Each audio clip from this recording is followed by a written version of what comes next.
Bike মানেই সঞ্জয় নয়, প্রমাণ করলেন আলী। সাক্ষী থাকলো সেই রাতের কলকাতা। আরজিকর কাণ্ডে মূল অভিযুক্ত একজন সিভিক ভলেন্টিয়ার। মাত্র ২১ দিন আগে এরকমই এক রাতে তার নৃশংসতার শিকার হয়েছেন শহরের এক মহিলা চিকিৎসক। যে ঘটনাকে কেন্দ্র করে উত্তাল হয়েছে গোটা দেশ। শুক্রবার রাতেও মদ্যপ এক সিভিক ভলেন্টিয়ারকে নিয়ে উত্তপ্ত হয়ে ওঠে সিথির মোড় এলাকা। আরজিকর কাণ্ডের পর থেকেই সিভিক ভলেন্টিয়ারদের নিয়ে নানা বিতর্ক এবং প্রশ্ন উঠতে শুরু করেছে। এই পরিস্থিতিতে দুর্ঘটনায় গুরুতর আহত এক যুবকের প্রাণ বাঁচাতে ত্রাতার ভূমিকা নিলেন এক সিভিকই।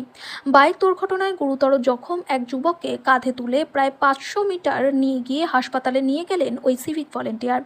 গতকাল রাত প্রায় ১১টা নাগাদ কলকাতা বিশ্ববিদ্যালয়ের কাছে দুর্ঘটনার কবলে পড়ে একটি মোটরসাইকেল।